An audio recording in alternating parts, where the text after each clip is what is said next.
Great. Good morning, everyone. This meeting is called to order. Delegate Howard will lead us in the Pledge of Allegiance and prayer. Join me, colleagues, as we pledge allegiance to the flag of the United States of America and to the republic for which it stands, one nation, under God, indivisible, with liberty and justice for all.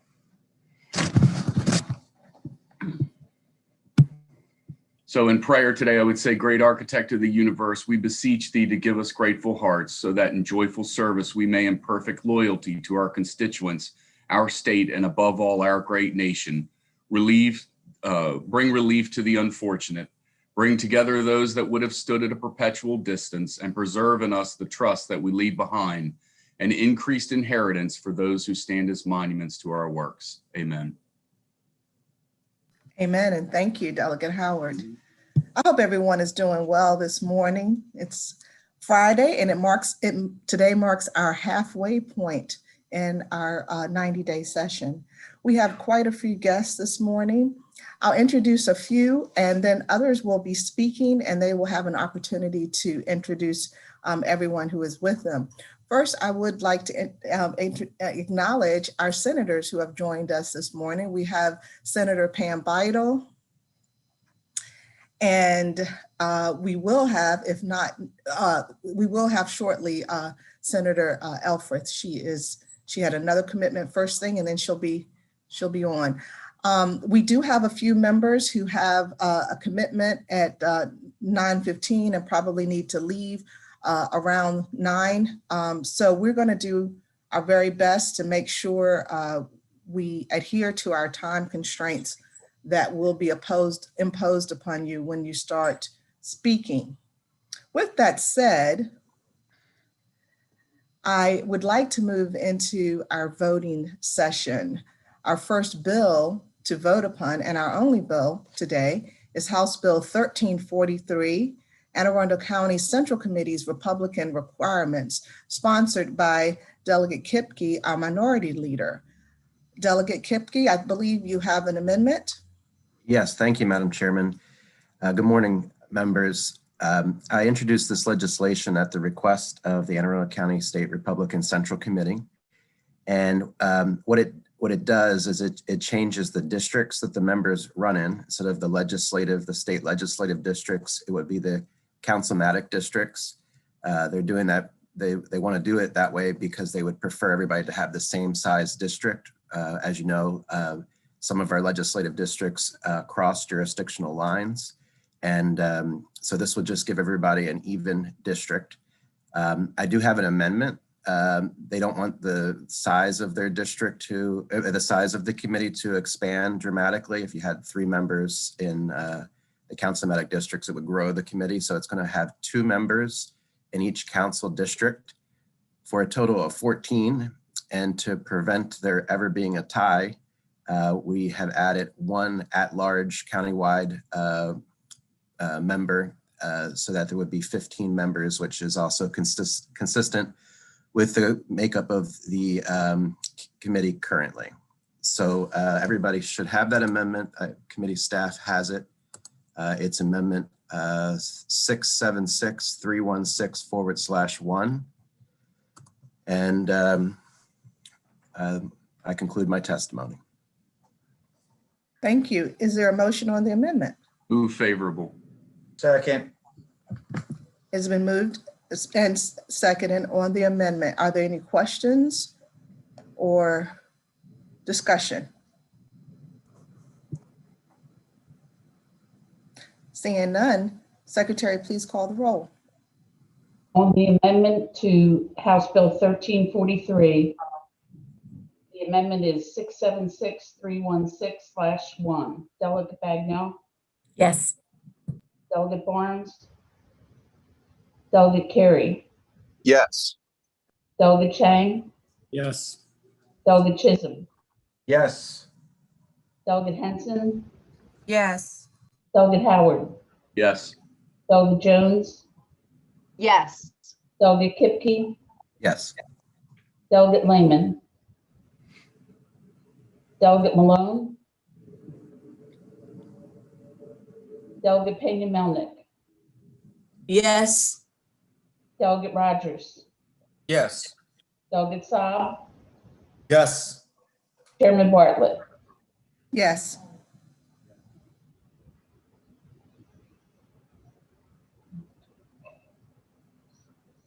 Move the bill as amended. Just one Second. second, 1 second, please. Madam Chairman, the vote is 12-0 and the motion passes.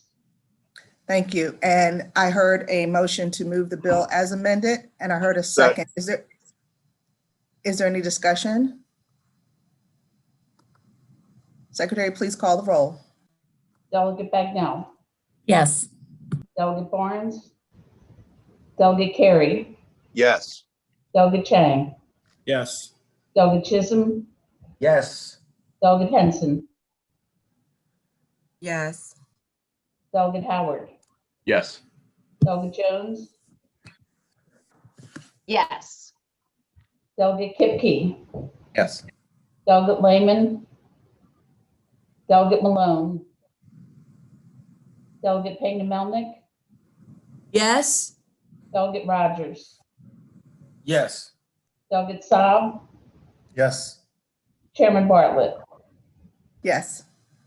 Madam Chairman, the vote is 12-0 and the motion passes. Madam Chair, can I be recorded in the green on that bill? This is Delegate Barnes.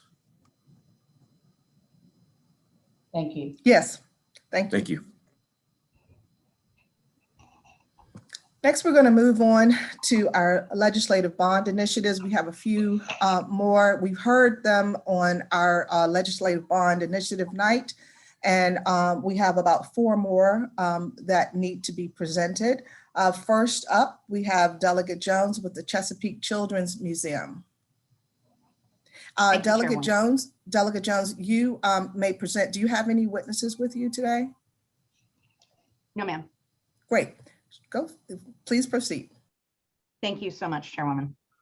So this is for the Chesapeake Children's Museum, and the LBI request is for $23,000. The purpose of the bond initiative is for planning, design, and construction of a new amphitheater complex. Chesapeake Children's Museum has done a wonderful job through COVID, creating a safe outdoor environment and continuing with programming in guidance with all CDC measures. They operate hands-on museum for children and their accompanying adults in a city-owned building, which is inside a 5-acre park in Annapolis. Chesapeake Children's Museum also brings activities to schools, youth groups, and community events, as well as so many groups attend organized events at their location. So they were hoping for this bond initiative, and it's going to really be, as I said, the design and the construction of an amphitheater with seating for about 40 people. Will be used for group activities and special events, including nature programs, storytelling, history presentations, sing-alongs, and other performances. It will increase the museum's ability to be self-sustaining and encourage more use of outdoor space by visiting families, which, as we know, now more than ever is needed and much appreciated for our kids. Does anyone have any questions? I know we have a lot to get through this morning.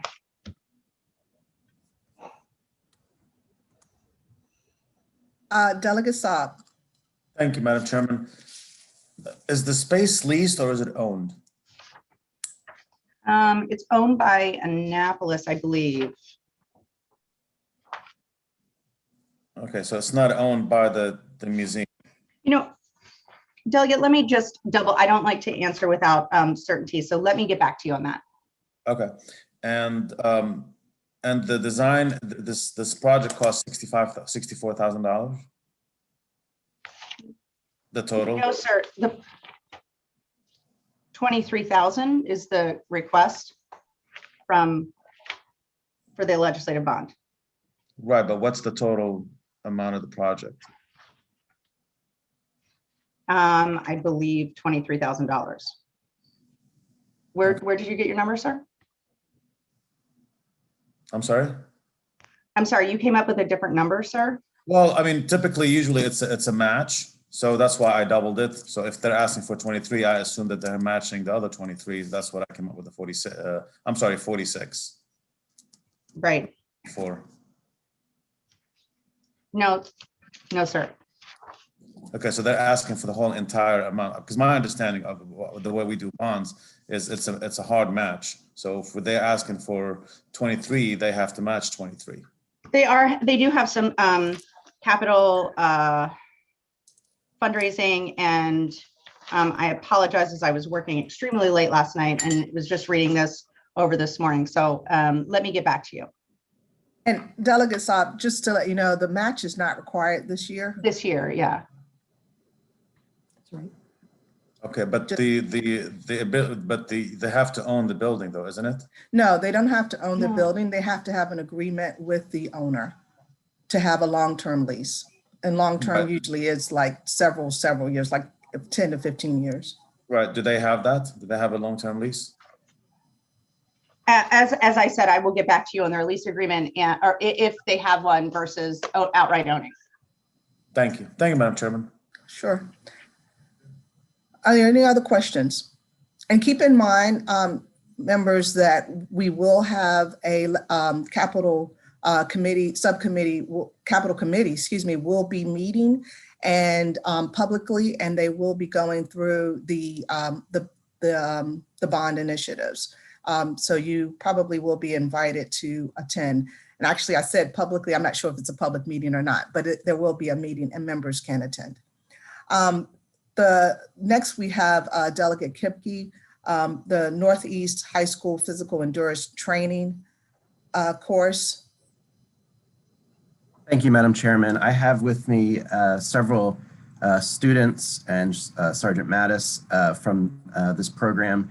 If I can indulge the committee, the delegation, to let them say a few words. But first, I just want to say that this is one of the brightest spots in my community. The program here has been, from the students' mouths and their parents' mouths, it has been changing lives in a positive way, enriching lives in a positive way.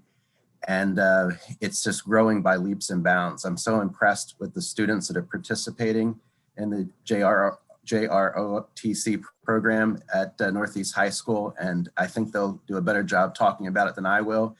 But to be succinct, what this bond bill does is it would provide $100,000 to Anne Arundel County Recs and Parks to build adjacent to Northeast High School as a county park. It's called Tickneck Park. And it will build an agility course that can be used for competitions, not just for the students at Northeast, although there's a lot of them in this program now and they'll get a lot of use out of it, but it will provide for competitions regionally with other programs in the county and the state. And so with that, I'll turn it over to Sergeant Mattis, and he can speak to it, introduce the students that he has with him. Thank you, Madam Chairman.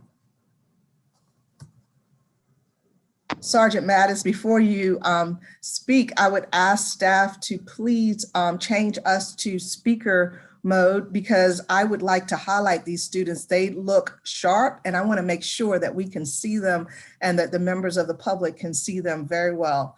So if you could change to speaker mode, that would be awesome. Thank you. Sergeant Mattis. Good morning, Madam Chair, House of Delegates. My name is Master Sergeant Mattis. I'm the Senior Marine Instructor here at Northeast High School, MCJRTC program. I've been here now going on 5 years. We have, just like Delegate Kipke said, some very unique, awesome cadets here in this program.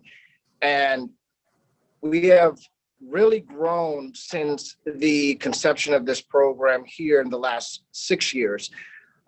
Today I have with me our battalion commander, Battalion Captain McLean.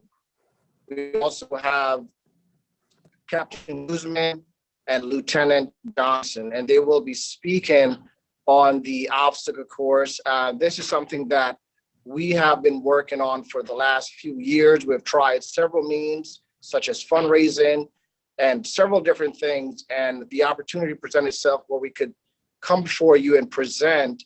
And I would definitely like for you guys to hear directly from our cadets' mouths. And this is really a good building block for the program to have the obstacle course here at Northeast High School. Our adjacent schools currently have their own. And to make us a little bit more competitive, this is something that will definitely traject us into another dimension with this course. So without further ado, I want to introduce my battalion commander, Battalion Commander McLean.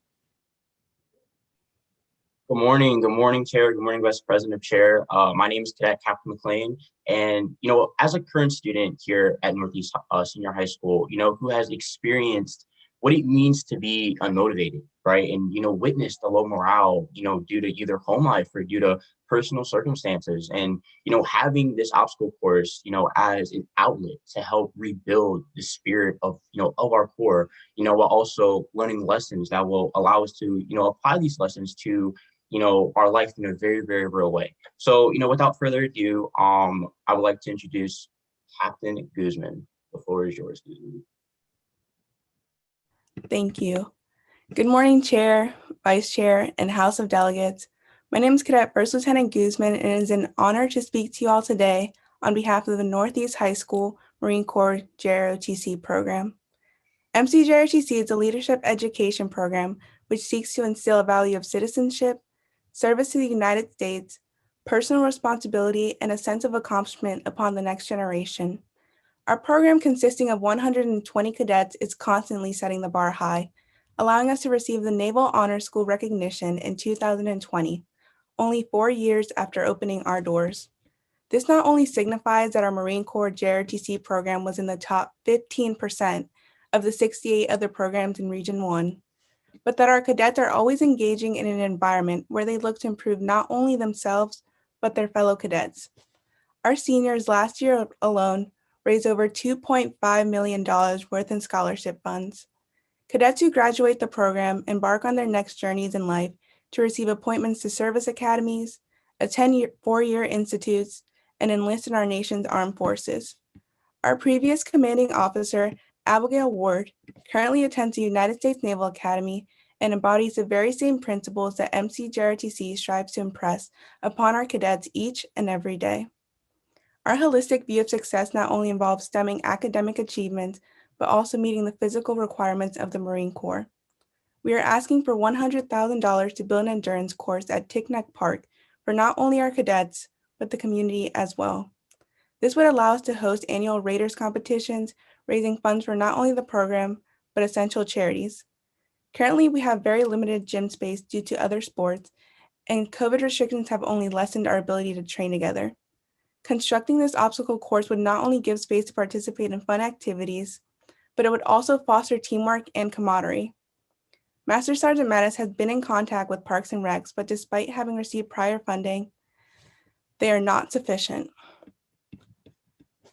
Despite being faced with unprecedented times, the program continues to give back to the community with our constant involvement in food drives, Toys for Tots, and recently in our Blessing Bags project. It is who we are as a program and continue to leave this legacy for many more years to come. This obstacle isn't just physical barriers in which the cadets must learn to navigate, but it's also symbolic of the challenges they are bound to face in life. Distinguishing right from wrong, establishing your moral compass, or overcoming your story. If you would have asked me my freshman year how my high school experience would be, I would have never imagined that I'd be blessed with such amazing opportunities, such as being able to speak with you all today. The program changed my life entirely, and we hope that funding this obstacle course will allow all the cadets who follow to make a mark in our community that cannot be erased. Thank you.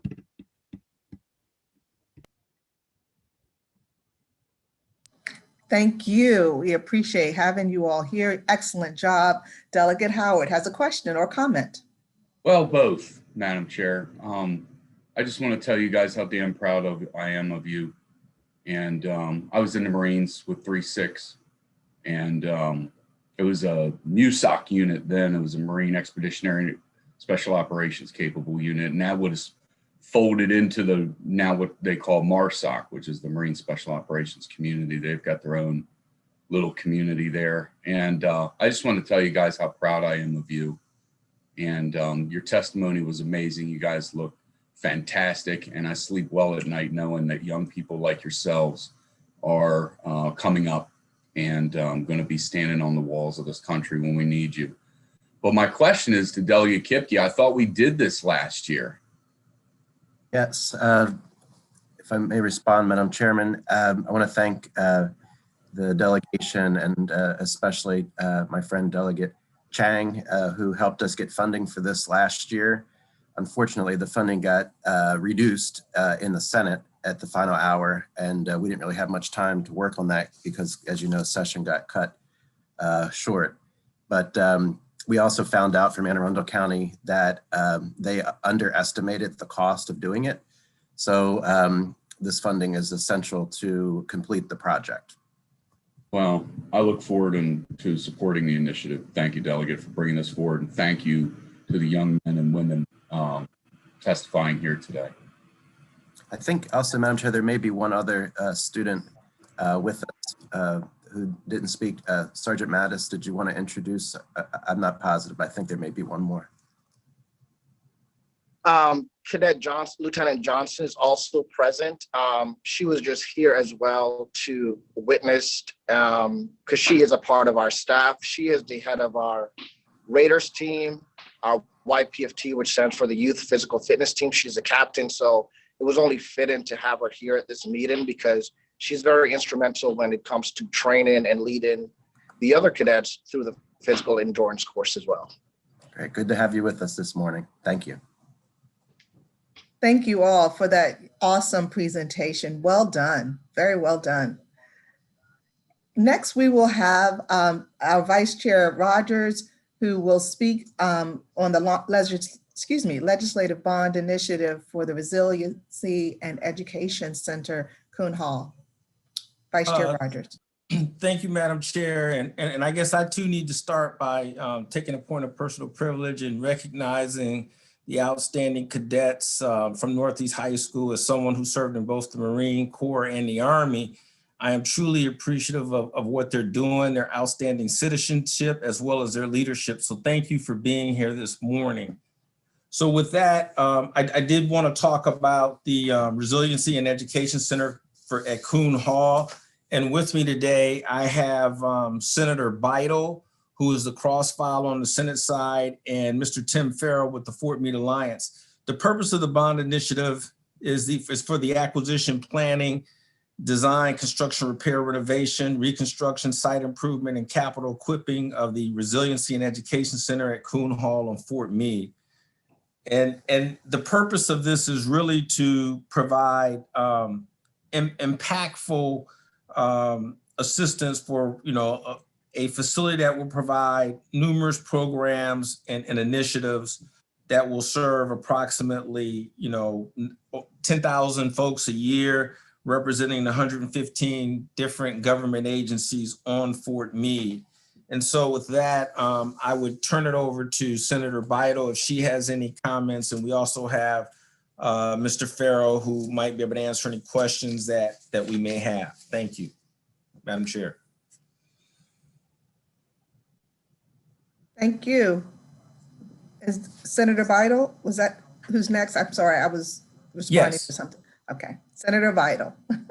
Thank you, Madam Chair. And I just want to thank Mr. Farrell for being here today. I didn't realize you were hearing bond initiatives today until your Vice Chair alerted me late yesterday. So on a last minute, Tim O'Farrell could manage to be here this morning. And this is a really important project, and he'll talk a little bit about why he needs this one little additional piece of funding on the project. But it'll be a wonderful project for our veterans, our families, as well as the folks that work at Fort Meade. So thank you, delegation, for your past support, and I hope you can support this bond bill. Thank you, Chairman. Thank you. Mr. Tim O'Farrell. Good morning, everyone. I first want to thank Delegate Rogers and Chang for their support of this bill, and Senator Beidel for her leadership since the inception of this whole concept many years ago. I also want to thank you for allowing me to go after that tremendous presentation. It's going to be hard to follow, but it is still in the same spirit of our military. There's many young men and women who serve at Fort Meade. Today, there stands over 17,500 men and women in uniform on Fort Meade, plus an additional 45,000 DoD civilians that go to work with the missions that are critical at Fort Meade. For those of you who are not aware, it's home of U.S. Cyber Command. Many of you are aware it is also home of the NSA, but with the U.S. Cyber Command mission, it's a forward operating base. So we're really pleased that we're moving forward with this project. And we're here today to ask for additional funding, mostly due to the fact of time. Like we like to do in Maryland, this is a first of its kind. We're taking a leadership role nationally as a nonprofit organization to partner with the Army to gift the renovation and outfitting of a education and resiliency center at Fort Meade, where it will be home to education courses and certification courses for all military personnel, their families, and DoD civilians. But it also is a center that will house mental health services and connections to the community inside the fence line and in our county surrounding the post. So it's a critical asset to really help these service members who are essentially deployed to Fort Meade as on the cyber mission. And that mission continues to grow. I think when we approached these committees back in 2016 and 17, we were looking at a population just north of 50,000. Today, the population on post is over 62,000. It makes it the second largest Army installation, and continued growth could push it to the largest installation by 2026 to 2028. So in this process to gift the $3.6 million of renovation, we had to go through multiple layers and channels of the DoD all the way up to the Secretary of the Army. And that process took some time, took almost 2 years. And in that 2 years, just your general cost of construction increased by about 10%. In addition, the codes changed on the windows required for the building. There's the force protection policies and protocols required. And so we had to upgrade the windows for the building. And that was an increased cost as well of about $400,000. So we've come to the community at large, and we've also come to the state as well as the local development council seeking additional funds. And we've requested $250,000 from the state of Maryland again in a grant. And we're hopeful that the great support you've given us can continue so that we can finish this project. We plan to start construction imminently. We're just working through those final permitting and processes to get the project started. And I'll open any questions. Very good. Thank you, Mr. O'Farrell. I hope we'll get a chance to come out and take a tour and see everything when you're all finished.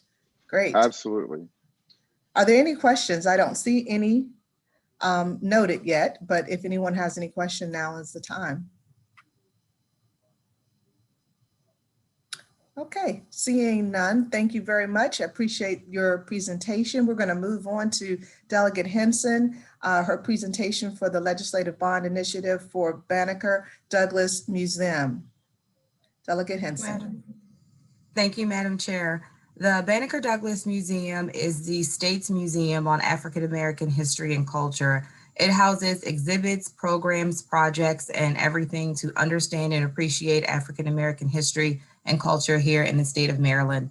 The museum was once the home of the Mount Moriah African United Methodist Episcopal Church. When Anne Arundel County Circuit Court embarked on an expansion of the Circuit Court facility, Anne Arundel County purchased the property from the Mount Moriah Church, and then the state of Maryland stepped in to preserve the history and culture that existed on the grounds. The Banneker Douglas Museum is embarking on a capital campaign to bring needed improvements to the facility. What they're requesting is a legislative bond bill that would be $75,000 to bring upgrades to their existing exhibits, upgrades to some lighting that they need there to be able to highlight those exhibits, and then some audio, visual, and Wi-Fi hardwiring that they would need to do because it's a historic structure. To be able to put those upgrades in, you have to go through different steps to be able to do that. And to do the hardwiring for that, they would have to do some heavy construction to be able to do that. They want to be able to bring more of their virtual and digital programming to everybody across the state of Maryland, even if we can't go into the facility and enjoy what they have to offer there. That is a part of what they are asking for in the bond bill. And they also have some larger capital needs that they are seeking from the governor as well.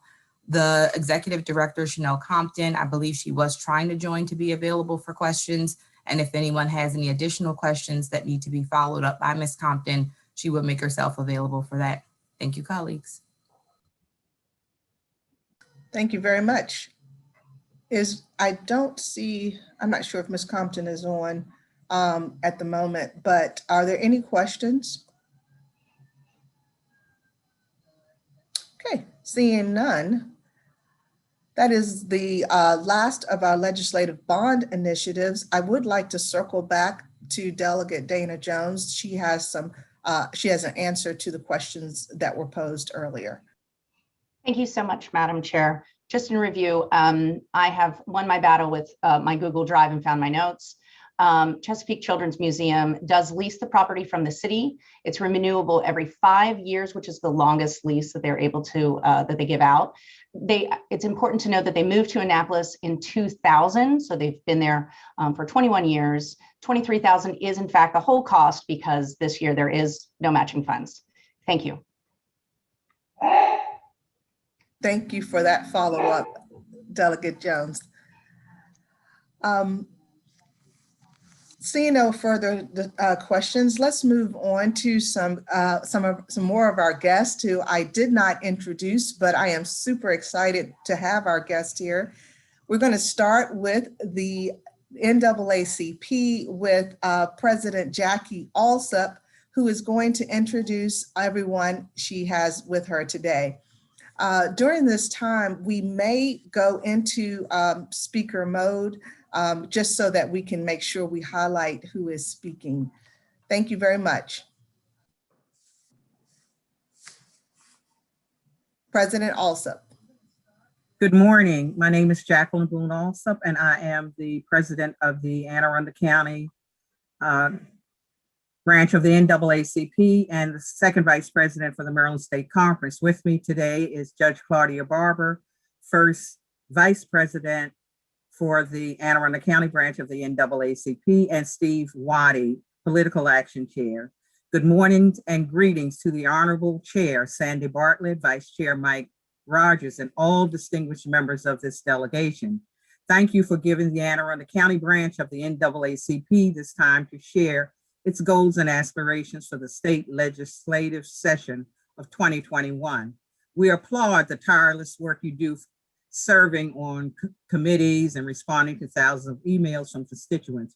We realize the value of your work. We will be brief by limiting our discussion to the following topics: education, police reform, and housing. I apologize for the late submission of our testimony, our newsletter, and the Maryland State Conference legislative agenda. Education. The Anne Arundel County NAACP has a long history of fighting for equity in education. For this reason, we wholeheartedly support the overriding of Governor Hogan's veto of the current commission blueprint legislation and the HBCU funding legislation. We also believe our teachers' lives matter and request the school system do all that it can to ensure rapid priority of getting teachers vaccinated now that our schools will open. We do not agree with leaving teachers in vulnerable positions of risking their lives against a deadly pandemic, especially a dangerous strain of COVID-19 virus is in this county.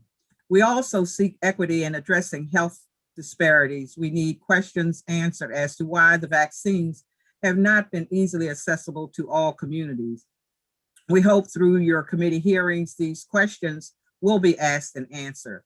Police reform. The NAACP joined the Maryland Coalition of Justice and Police Accountability and ACLU following the death of Ahmaud Arbery, George Floyd, and Breonna Taylor. The coalition developed many reforms of Maryland law that would increase police accountability. The reforms we endorse are repeal of the Law Enforcement Bill of Rights, make investigations into police misconduct transparent, and limit the use of force by law enforcement. The State Conference Political Action Chair, Reverend Kobe Little, has been leading the NAACP's lobbying efforts here at this Annapolis session. The Anne Arundel County branch endorses House Bill 670, repealing the Law Enforcement Bill of Rights. We further support the elimination of no-knock search warrants and use of chokeholds on suspects. We hope that civilian review boards with subpoena power are part of the discussion, and there is an elimination of solely police trial boards trying cases of police misconduct. A trial board consisting of partially community members would be more favorable. We also endorse House Bill 671, Public Information Act, personnel and investigatory records pertaining to complaints against police officers. Police misconduct records should not be shielded from the public. We endorse House Bill 1210, which supports corporate board diversity for business doing business with the state. In the area of judiciary, the county branch of the NAACP opposes Senate Bill 295, House Bill 35, and 447. The circuit court continues to lack diversity and practice exclusion when it comes to appointing Hispanic Americans, Asian Americans, Native Americans, and African American males. Contested judicial elections should remain a part of the democratic system of choosing judges, and greater accountability should be an alternative to judiciary nominating commission practice exclusion. Housing. In the area of housing, we ask the delegation to continue to find ways to replace dilapidated public housing with viable living housing. Just as we prioritize capital expenditures of school athletic fields and other recreation projects, we must prioritize the building of affordable housing. Most of our priorities and inclusions of recommendations are obtained from concerns from our community through town hall meetings, panel discussions, partnership with religious, civil rights, and nonprofit groups. The branch has communicated its concerns through testimony at the county council and quarterly meetings with the county executive with other community leaders. And thank you. Thank you, President Alsop. Freedom Fighters for a New Century. President Alsop, did you have anyone else who's speaking, or does that conclude the remarks for the Anne Arundel County chapter for the NAACP? That concludes the remarks, but our first Vice President, Claudia Barber, and Steve Waddy are with me to respond to any questions that you have. Thank you, President Alsop. And I see that Delegate Carey has a question. Thank you, Madam Chair. Not really a question. Just want to say good morning to Mr. Waddy. Hello to Judge Barber. And it's always a pleasure to see Miss Alsop, who is a constituent of mine. So it's great to see you all. Thank you for coming and talking to us about the legislative agenda. Awesome. Vice Chair Rogers. Yes, thank you, Madam Chair. Again, another point of personal privilege. I just want to commend the Anne Arundel County NAACP chapter branch for the outstanding newsletter. I had an opportunity to read it, and I would highly encourage all of my colleagues to take a look at that newsletter. It was very well done, lots of important information. So just wanted to thank President Alsop, Mr. Waddy, and Judge Barber for their efforts with that. Thank you. Thank you, Vice Chair Rogers. Delegate Shanika Henson. Thank you, Madam Chair. President, also, I caught the first bill number, the bills that the NAACP is in opposition to, starting with House Bill 35, but the series of bill numbers thereafter, I couldn't keep up with. Would you mind repeating the bills that you all are opposing? That was Senate Bill 295 and House Bill 35 and House Bill 447. Thank you.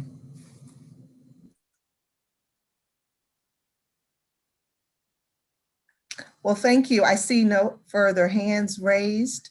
Thank you so much for being here and presenting your legislative priorities. Members, you will find in your inbox testimony that the Anne Arundel County chapter of the NAACP has provided to us, and it is very thorough and includes much of the remarks that President Alsop shared with us now. So, so if you want to use that to refer back to, it is available. Seeing no and should there be any further questions later, please email us at President Anne Arundel County NAACP.org. Thank you. Thank you very much. Great. Moving on to the Anne Arundel Medical Center, we have Victoria Bayless, CEO of Luminous Health System. We also have Sherry Perkins, the Anne Arundel Medical Center president. I'm not quite sure who's going to go first, but if you could unmute yourself, either Ms. Bayless or Ms. Perkins. Good morning. Thank you, Madam Chair. This is Tori Bayless, and I will lead off. Thank you for the opportunity to address the delegation today. So I am joined by Dr. Sherry Perkins, and we'll tag team a bit, but I'll go ahead and get us kicked off. So I will say, just unrelated to our own remarks, congratulations to the students from Northeast High School. I took a couple of screenshots and I'm sending them to Mr. Bayless, who teaches in the math department there, who is my husband. So I think he's too is very proud of you. So we're going to make sure that the leadership at Northeast High School can also celebrate your efforts today. So thank you for your work with the JROTC. So Luminous Health is a new name and a new brand in our community.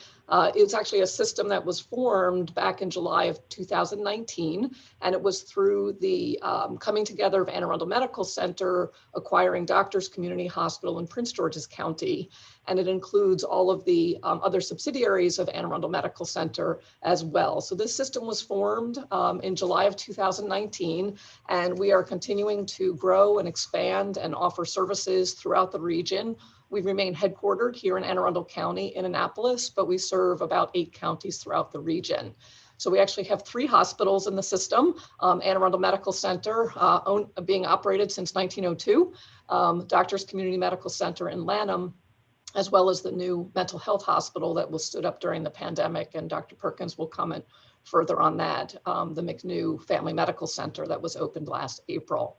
So we have a significant number of employees in the region. We have about 6,500 employees across the region, medical staff combined of about 1,800 physicians and about 1,400 volunteers who support us in a myriad of ways throughout our departments and the like. We operate 80 outpatient locations throughout the region, and again, trying to balance those against the community health needs assessment for the counties, as well as the strategic priorities for the health system. We are guided by a vision. We just wrapped up what we called Vision 2020, which was crafted back in 2009. And we have now are operating under what we call Vision 2030. And that may seem quite a long horizon, but we do like to have that long view so that we can set bold goals for our organization and work towards accomplishing those in partnership with many, many different organizations and collaborators. So our mission is to enhance the health of the people and communities that we serve. We call our vision Living Healthier Together. And we've actually incorporated a new set of values for our health system that honors the legacy of the prior organizations, but is also aspirational about the future. And we use the acronym RISE to describe our values, and that stands for respect, inclusion, service, and excellence. So we have a lot of work ahead of us. We've had a very busy year, as you certainly understand, through 2020. We are available to support in any expert testimony. We have a number of experts who can assist on bills if you have any questions. We certainly like to make ourselves available to the General Assembly. We're sorry we didn't have the opportunity to present last year, as the pandemic was beginning to surge, if you will, but we're certainly glad to be back here with you this year. One of the key components of our Vision 2030 is a very strong focus as we came through the pandemic and recognized the dual pandemics of social injustice, racism, and clearly the COVID-19 pandemic and its disproportionate impact on people of color. And we have a number of efforts underway to measure disparities and to develop interventions around health equity, to improve equity, decrease disparities, and to disrupt biases in our organization and in our communities. To that end, our governing board has approved the formation of what I would call the next generation work in health equity, and that's through a multidisciplinary group called the HEART Force, and that stands for the Health Equity and Anti-Racism Task Force. So our HEART Force has been working over the past several months and will be delivering a set of recommendations to our governing board in June that will help steer the work, ensure resources are allocated and partnerships are forged to achieve those goals. In fact, our Vision 2030 says that Luminous Health and Anne Arundel Medical Center will become a model, a national model for diversity, equity, inclusion, and justice, and that we will put forward the recommendations of the Heart Force and accomplish that by implementing those. So I wanted to share that as an overview, but I also want to introduce or reintroduce to you Dr. Sherry Perkins. We were very fortunate that last January, Dr. Perkins rejoined Anne Arundel Medical Center as our president. And she has more than 30 years of experience in leading complex healthcare organizations in Maryland and in Delaware. She had spent a prior 10 years with us as both our chief nursing officer and chief operating officer. So we were thrilled to bring Sherry back to the role of president. I know she's met with and had spent some time with several of you, but I will turn the program over to her. We're thrilled to have her here. She is a fellow in the American Academy of Nursing. She is a professor at the University of Maryland Nursing School. She's got a lot of initials after her name. She's incredibly talented, and I'm so glad that she rejoined our organization as Anne Arundel Medical Center's president. So, Dr. Perkins. Thank you, Tori. And can you hear me okay? You can hear, you're doing fine. Thank you. Thank you, Chair Bartlett. I'm mindful of our time. Thank you, Vice Chair Rogers. And I'll also say those Northeast cadets, that made my day. So thank you very much. We're very pleased to be with you today. And I want to remind you, we're just a few minutes away from you, from where you sit when you're all meeting together. And we're proud to be available to you anytime by text or any other way. We're a hospital, I want to remind you, that manages many missions. Well, we've all spent a lot of time talking about COVID, and Tori set up the big system discussion. We manage emergency care, orthopedics, cancer, surgery, obstetric, behavioral health, ambulatory care, heart care, and we've got incredible results on many, many dimensions in what is, by many indicators, the third busiest hospital in the state of Maryland. And I want to always keep that in mind. I'm going to do a brief couple of things, and I've been asked to just give a brief timeline of what the last year has been. So I'll briefly walk you through this, again, being mindful of your time. The last year has had such a unique impact and meaning for every individual in our work and in our life, and I know that's true for each one of you as well. So here's the last year through the eyes of Anne Arundel Medical Center. 1 year ago tomorrow, we stood up what's called Incident Command, and we've been running it continuously for COVID-19. Our first patients came to us for evaluation of COVID-19 on March 1st. About 2 weeks later, a first patient passed away. By the end of March, we implemented what was called universal masking. Now, none of us know life without having a mask around, right? We began to understand the scarcity of PPE and wondered about the scarcity of ventilators and studying medications and protocols and all the uncertainty that meant. We had to shift down to emergency surgery only, and ambulatory care environment changed. Telemedicine was an innovation, and it surged up, but workers went remote. But by early May in our hospital, we experienced the first surge, and we had 100 patients in our hospital by early May. And then we began to very well manage the economic impact of the pandemic. Summer came and hospitalizations declined. And then by fall, we all got very hopeful about vaccine coming because we can operationalize anything. But then we all know, as we do, that supply chain was going to be the limitation. And we began to prepare for the second surge. And in January, indeed, we did see, just last month, another 100 patients in our hospital. But to date, we are thrilled to tell you we've discharged from Anne Arundel Medical Center more than 3,000 patients with COVID-19. And now our census in the hospital is down into the 30s. Why do I tell you all this? The story of COVID across just this year. One, to tell the story of COVID and a story of optimism and learning, and as Tori said, health equity, but also to tell you that all the while, we also cared for all our other missions: stroke, cancer, orthopedics, emergency care, surgery, and we delivered babies. Because at Anne Arundel Medical Center, we deliver a kindergarten class of babies every day. Plus, as Tori mentioned, in the height of the pandemic, we opened our psychiatric hospital. And we've now discharged more than 600 patients from the McNew inpatient facility. And that continuum of care continues to grow. And 2 months ago, we opened open heart surgery right here in Annapolis. And I don't know if the delegation is aware of that. So we're very proud of that opening as well. So through this pandemic timeline, we've continued to work in concert with you to deliver on our missions. And we continue to deliver out of crisis mode. You've helped bring things to our attention. We've implemented a Latino task force focused on community advisement, better interpretation, clinical protocols, and we're working with members of the community on reopening the hospital to safer and limited visiting hours. And as Tori mentioned, we're focused on Vision 2030.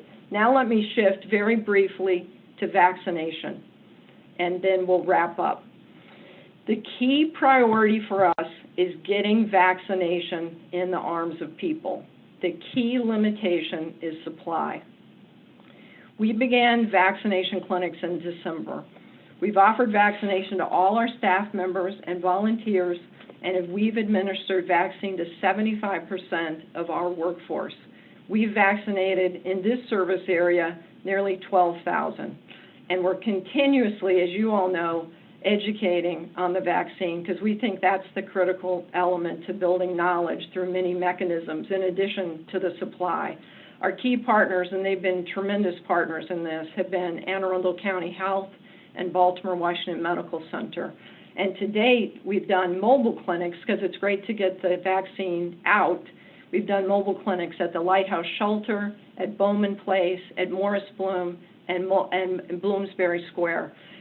Well, the supply is limited. We've got to focus on, as we have new members of the workforce, we'll get them vaccinated on these community clinics, and then increasingly getting vaccine to mobile clinics that target vulnerable patient populations in low-income and senior housing, and doing outreach focused on Black and Latino populations, and then we're building new partnerships with faith-based organizations.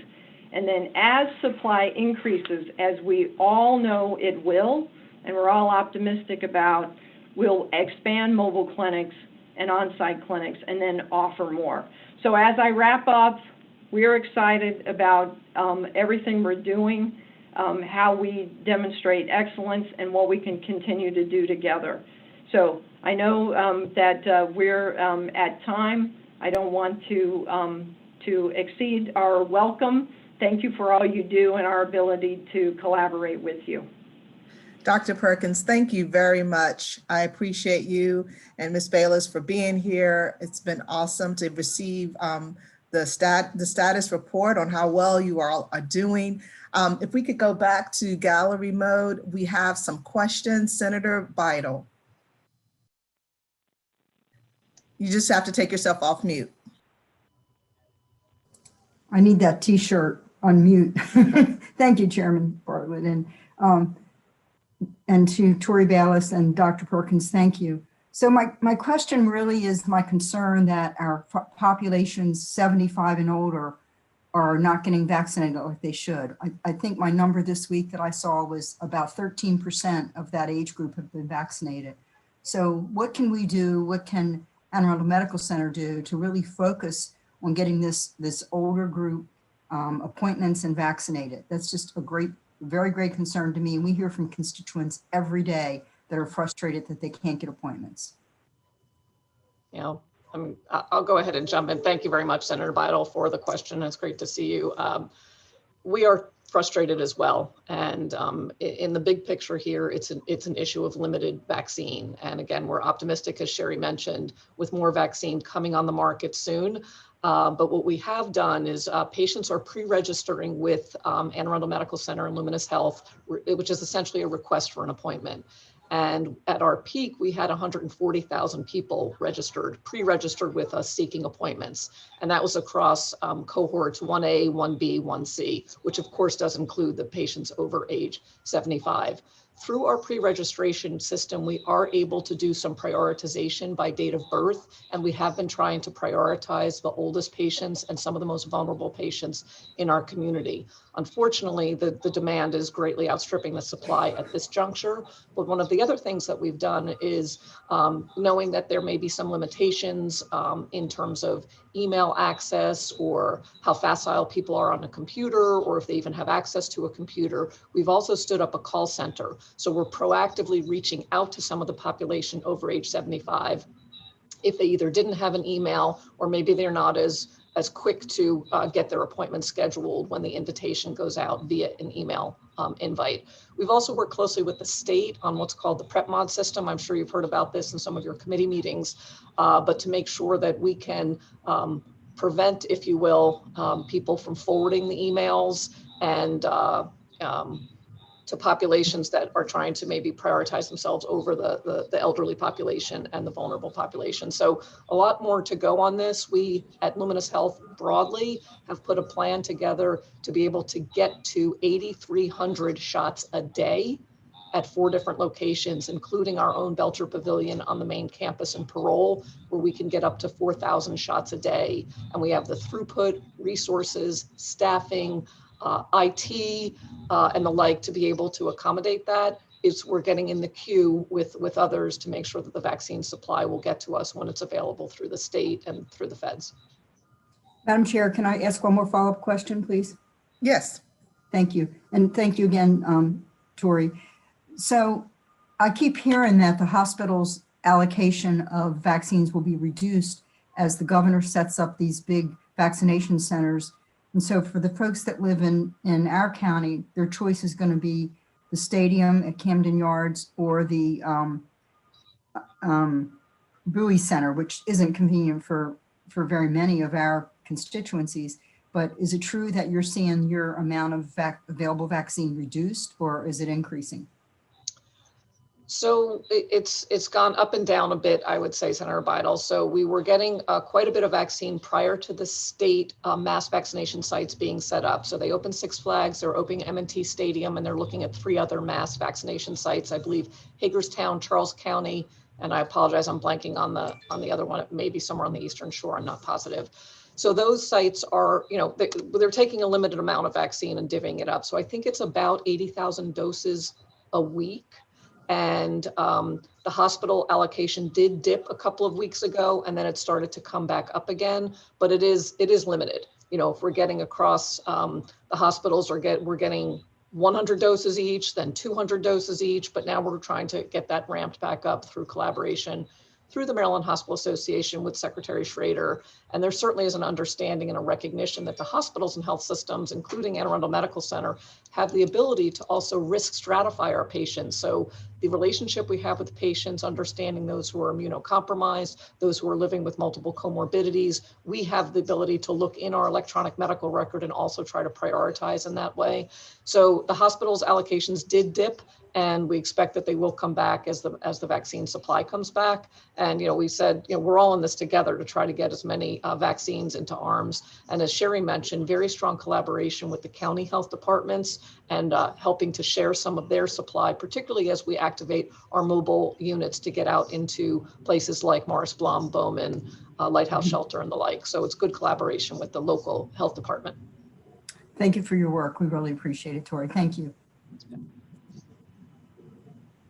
Thank you, Senator Bidel. And we have Senator Sarah Elfreth, who has joined us. And I believe Senator Elfreth has a few words she'd like to share. I do. Thank you so much, Chair Bartlett. And thank you to Tori and Sherry for joining us and giving us this update. Life is very different than it was a year ago. And you and particularly your staff have been on the front lines of fighting this pandemic. And we just wanted to make sure that you knew we appreciated that. So, Madam Chair, I'm going to share my screen, which I'm pretty sure I can. There we go. All right, can everybody see the citation? I can never tell. Okay, thank you. Okay, so Chair Bartlett and I wanted to make sure that we expressed our gratitude to Luminous and AAMC, particularly your staff. So we put this digital citation together, and we promise we will mail you the physical one. Of course, things are very different this year, but we put this together. So be it hereby known to all that our sincerest congratulations are offered to Luminous Health Anne Arundel Medical Center in recognition of the tireless dedication and excellence in caring for our community by the Anne Arundel Medical Center staff, medical staff, house staff, auxilians, and patient family advisors during these unprecedented times, presented on the 26th day of February 2021 on behalf of the Anne Arundel County delegation. So please know we sincerely appreciate all that you do for our community for the last year and every day moving forward. Thank you so much, Madam Chair. Thank you. That is we give you a virtual standing ovation and round of applause. So thank you for all that you do and all that you continue to do, because we're not out of the woods yet. Delegate Shanika Henson, you have a comment or question? Thank you, Madam Chair. I was hoping I didn't miss the opportunity for questions. And I just wanted to echo the commendations from my colleagues and thanking you for the outstanding work you're doing and being on the front lines of the response to COVID-19 here in Anne Arundel County. In addressing the health disparities that exist and predate COVID-19, you mentioned the task force that you've put together, the HEART task force. I know that a lot of the work that you do at the clinics are critical to making sure that we're addressing the underlying social determinants of health and the underlying health disparities that exist just in people's general health. I wanted to ask about the status of those health clinics. I know Anne Arundel Medical has one on Forest Drive. You have the partnership with Arundel Lodge and the one at Morris Blum as well in the city of Annapolis. As doctors' offices and everything reopens, what's the status of those health clinics and how are they getting back on track to service people's everyday health needs? Sherry, do you want to jump in or?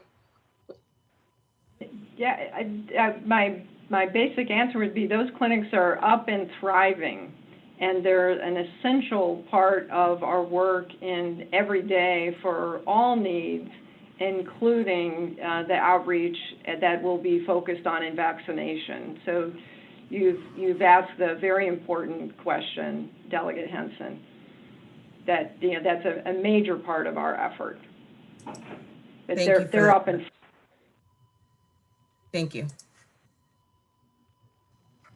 Thank you, and thank you once again for all that you do. We are excited to have you here, and as we said, the citation is in the mail, so you will be receiving it. Thank you for recognizing us in that way, and thank you for all that you are doing for the citizens. We appreciate that recognition very much. We're in this together, as we say. Well, you know, I have to say, you all have the best acronyms: Living Healthier Together, RISE, Heart Force. I love them. So we're going to move on to Jonathan Rondreau, who is the president and CEO of the ARC, Central Chesapeake Region. And Jonathan, it's always so good to see you. I have seen you a lot this year because of the various issues that we have found that we commonly work on. And I am happy to see you today. Please give us some words so that we can learn more about the ARC and the status of things there. Thank you, Delegate Bartlett. Good morning. As Delegate Bartlett said, I'm Jonathan Rondo, and I'm the CEO of the ARC Central Chesapeake Region. This is the ARC's 60th year. We were founded in 1961. As many of you know, the ARC provides supports and services to people with intellectual and developmental disabilities and their families here in Anne Arundel County, as well as Maryland's Eastern Shore. Last year, we supported 1,536 people in services and another 1,032 people who direct their own services through fiscal management. At our core, the ARC's focus is to advocate and facilitate equity, access, and inclusion for people with intellectual and developmental disabilities, whether that is through employment, accessing the community, or in housing. For the last year, like everyone across the world, the ARC has been navigating through COVID-19. I am incredibly proud of how our organization has weathered this pandemic, but especially I'm indebted to our direct support professionals, our frontline workers, over 250 of them, who are ensuring that the people we support each day are getting the constant care, sometimes putting their own families' needs aside.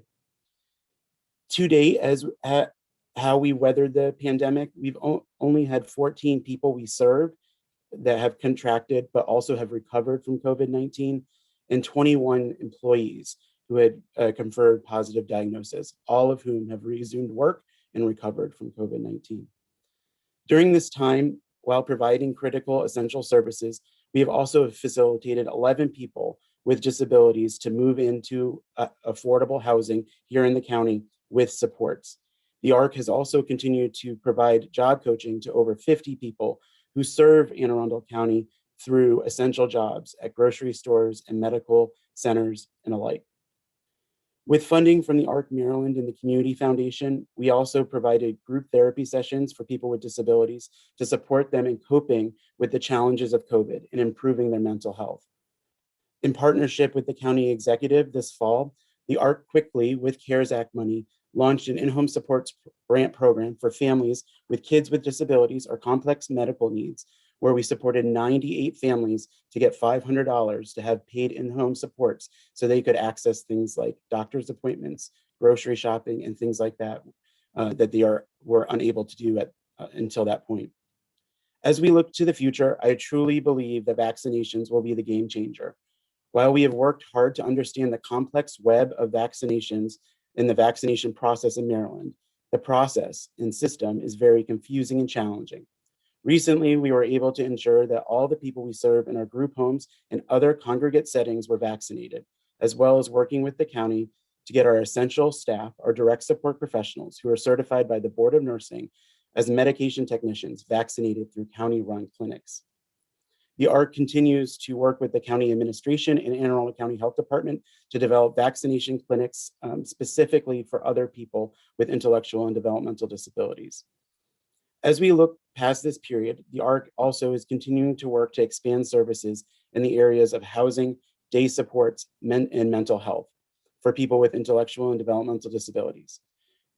During this period, we are renovating our Annapolis office to become a community hub to further connect people with disabilities to the downtown Annapolis area, and are also expanding day service options here at our Severn location. I really want to thank the entire delegation for your continued support and advocacy for citizens with intellectual and developmental disabilities and all that you do for our county. Thank you. Thank you. Thank you so much, Jonathan. And I know that we appreciate the work that you all do and in support of people with intellectual disabilities. And I see that we have some members who have comments or questions. I will start with Vice Chair Rogers. Thank you, Madam Chair. And again, I just want to take a point of personal privilege to thank the ARC for what they do. As someone who had the opportunity to work at the federal level for folks, helping find employment for folks who are blind or severely disabled with the Ability One program, I'm uniquely aware of what they do, and I just want to commend them. Had a chance to attend the ground breaking and opening of the Severn location, so thank you so much for what you're doing. Thank you, Delegate Rogers. And Delegate Malone. Jonathan, good morning, and thank you for your presentation. Jonathan knows, but many of you may not, the ARC provides services to my sister, and I can personally attest that they have done a wonderful job of keeping those that they provide services to safe during these very difficult times of COVID. My sister has been safe and she has thrived, and I want to thank Jonathan and the ARC for doing that. Thank you. Very good. Awesome. We are here for you. You have any questions, you need anything, you let us know, and please continue to stay in touch. I thank all of our guests that we had today. We had quite a nice round presentation of issues and things that are going on in the community. And I appreciate you all for being here today. From the NAACP to AAMC to the ARC, we appreciate having you here. And please continue to stay in touch with us and let us know how we can work together. That concludes our presentations. I don't see any further hands raised. If anyone has any announcements or any thing that is pressing that they need to say, if any of our members, seeing none, I will entertain a motion to adjourn. So moved. Second. We are adjourned.